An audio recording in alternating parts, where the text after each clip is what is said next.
Magandang araw mga kapuso, narito na tayo sa episode 52 ng Stolen Life, araw ng Martes. Nadatnan nga ni Fake Lucy itong si Manang Bering at sabi nga ni Manang Bering, wala raw pong ganang kumain si Mamita.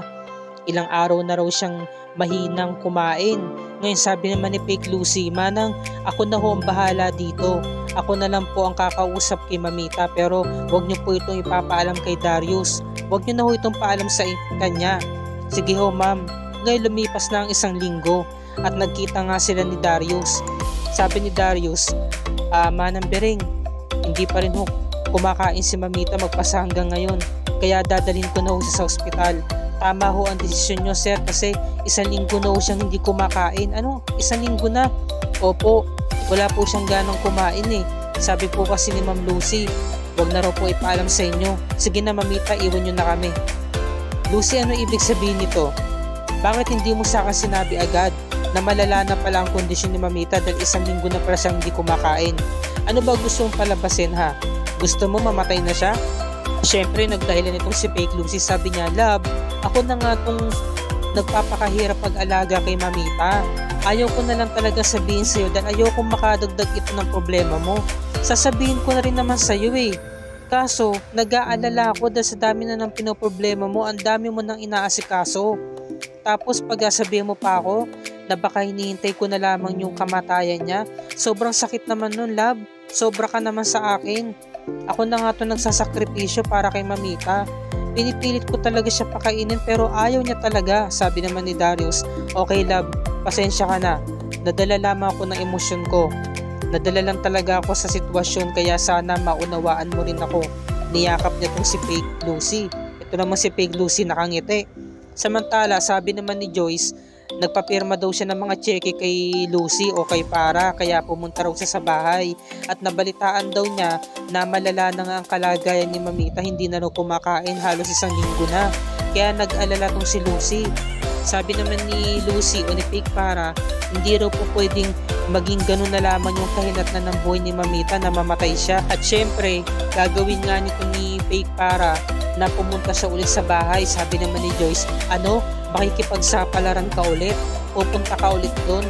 Oo naman bro, gagawin ko yun para lang mailigtas ang buhay ni Mamita. Syempre talagang desidido na nga itong si Fake Para o si Lucy na puntahan nga itong si Mamita. At kinabukasan, habang naglilinis ka ng bakuran nitong si Aling Bering o nagdidilig ng halaman, nagulat siya dahil biglang dumating itong si Para. Ikaw na naman, hindi ba bawal ka nga dito? Sabi ni Lucy. Manang, lalo po nakakapangit kapag kayo nagtataray, lalo ho kayo tatanda. Ay naku, biniro mo pa ako.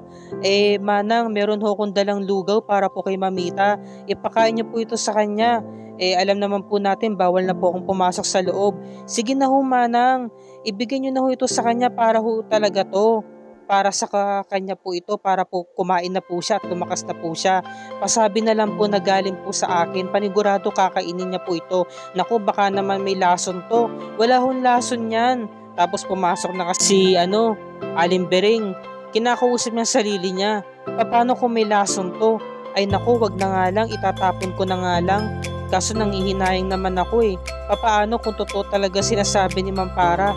Paano kung wala talaga tong lason? Sige na nga, maibigay na nga kay Mamita. Kasi siya rin naman ang inaalala ko. Gusto ko gumaling na talaga siya. Gusto ko kumain na talaga siya. Ngayon, eto na. Pumunta na nga tong si Darius. At nadatnan nga niya tong si Aling Bering na nagliligpit na ng pinagkainan ni Mamita tapos nang kumain. Yun pala, meron daladalang pagkain si Darius. Sabi naman ni Aling Bering, ay nako, mamaya ko na lang ho ito dadalhin kay Mamita sir. Iinitin ko na lang po dahil panigurado, busog na busog po yun eh. Kasi kakatapos silang pong kumain. Ganun ba? Magandang balita yan. Maigi naman at kumakain na si Mamita. Kaya nga po sir, alam niyo po ba, galing po itong lugaw kay Ma'am Para. Ano? Tama ba yung narinig ko? Aling Bering? Opo sir, galing po ito kay Ma'am Para. Noong una nga po, nagdadalawang isip ako eh.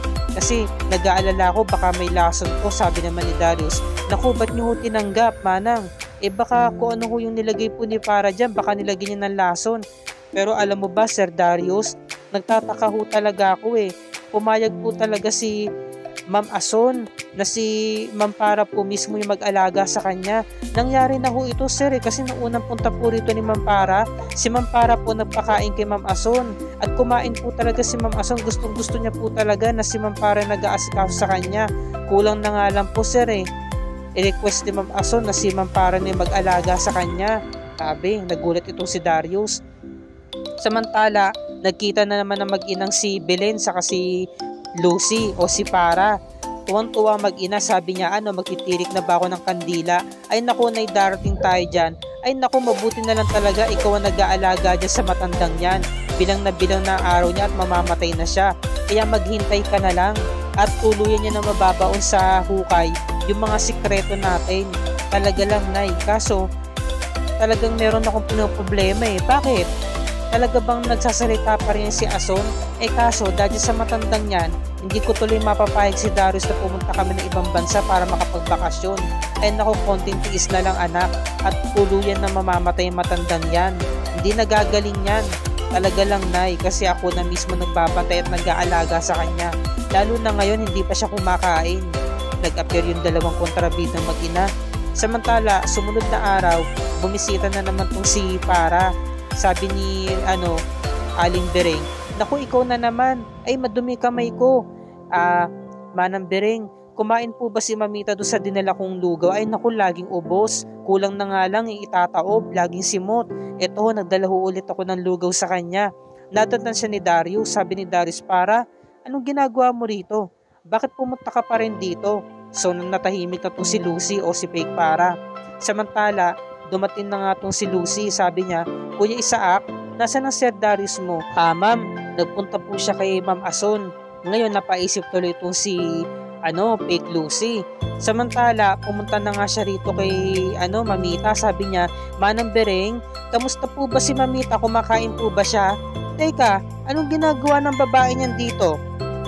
Napahimik na tong si Lucy o si Fake Para. Merong kang dalang pagkain sa kanya? Darius, ano ibig sabihin nito? Bakit pinapatuloy niyo ang babaeng to? Huwag mo sabihin pumapayag kayo. Nagpapadala kayo, nagpapauto kayo sa acting-actingan niya. Sabi naman ni Para, Lucy, nagbago na ako.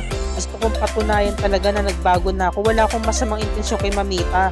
At naniniwala naman kayo sa babaeng to. Papaano kung yan dinala mong pagkain ay mayroong lason? Wala. Ngayon sabi ni Darius, love, tama na. Kasi susugurin ni Fake Lucy si Manang Bereng. At ikaw naman, Manang Bereng, nagpapadala ka. Ngayon eto na, kinaladkad na nga itong si Fake Lucy. Teka, ba't akong kinakaladkad mo palabas, hindi ang babaeng yun? Darius, nagpapauto kayo sa kanya? Magpapauto na naman ba tayo? Magpapadala na naman tayo sa mga acting-actingan niya? Sabi naman ni Darius, love, huminahon ka muna. Ako mismo ang nagpapunta kay Para. Eto yung pangyayari. Sabi nga ni Fake Para, Darius, sayaan mo naman sana ako. Wala akong masamang intensyon. Ginagawa ko to para patunayan sa inyo na nagbabago na talaga ako. Gagawin ko to, sisimulan ko to kay Mamita para ipakita sa inyo na gusto kong bumawi sa pamamagitan ni Mamita. Ngayon, kung hindi to gusto ni Mamita tong lugaw na dala ko sa kanya, hihinto na ako. Hindi na ako magpapakita pa sa inyo. Titigil na ako. Pero sa pagkakataon to, Darius, pagbigyan mo sana ako para mapatunayan sa inyo na nagbabago na talaga ako. Sabi ni Manang Bereng, gustong gusto po ito ni Ma'am Ason, sir. Siya nga po talaga nagre-request na si Ma'am Para po yung magpakain lagi sa kanya. Ngayon sabi nito ni Lucy, so nagpauto ka na naman, Darius. Naniwala ka na naman sa salita ng babaeng yun. Love, relax. Pagtiwala ka lang. Nagbabantay sa kanya si Aling Bereng sa pagpapakain niya kay Mamita. At pagkatapos nito, aalis din siya agad. Yun lang naman, walang problema.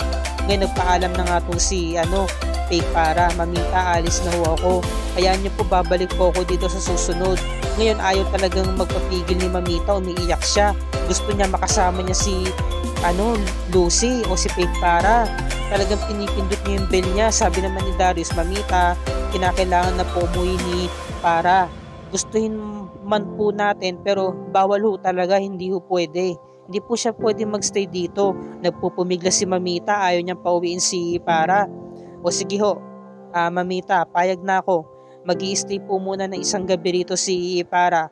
Ngunit kailangan meron kayong kasama, si Aling Bering. Kailangan 3 ho kayo rito sa kwarto. At bukas babalik rin kayo sa dati dahil uuwi na po si Para. Nagpasalamat pong si Fake Para kay Darius. Darius, salamat. Nagkaroon siya ng spark. Nakuryente sila, sabi ni Darius. Teka, Para, ano ibig sabihin nito? Sabi ni Fake Para. Naramdaman mo ba yon? May kuryente? Nagulat sila. So sabi naman ni Darius, sige, pinayagan lang naman kita dito para makasama ka ni Mamita. At bukas pwede ka na rin umalis. Sige, alis na ako. Mamita, magkita na lang tayo bukas, good night. Niyakap niya si Mamita tapos sinalikan. Ngayon, pagbalik niya rito sa bahay, sabi naman ni Fake Lucy, tuloy mo na ba nakausap yung babae nyo na umalis sa poder natin? At hindi na ba siya magpapakita pa? Nakausap mo na rin ba si Mamita? Na kung pwede, wag niya nang kitain pa yung Para na yun. Ngayon, sabi ni Darius, hindi ba niya salita niya? Sabi niya, Love, bakit ganun? Wala na akong spark na nararamdaman sa'yo. Samantalang dati meron pero bakit ngayon wala na? Sabi naman ni Fake Lucy, Teka, bakit mo ba sinasabi yan ha? Dahil ba dyan sa nararamdaman mo kaya nag-iiba ka na? Sabi ni Fake Lucy. Ngayon sabi ni Darius, wala na kasi ako nararamdaman na spark. Sabi naman ni Fake Lucy, bakit? Yan bang kuryente nararamdaman mo na ba sa ibang babae? At dito na po nagtatapos ang review ni Rika para sa araw na to mga kapuso. Bukas sa araw ng Miyerkules, pakatunghayan natin ang episode 53 ng Stolen Life. At kung bago ka pa lamang sa akin channel, kung maaari makahingi ako sa ng subscribe at i-click mo na rin ang bell icon para lagi ka updated sa mga episodes ng Stolen Life and other GMA shows tulad nito. Maraming salamat po sa inyo lahat mga kapuso and God bless us all.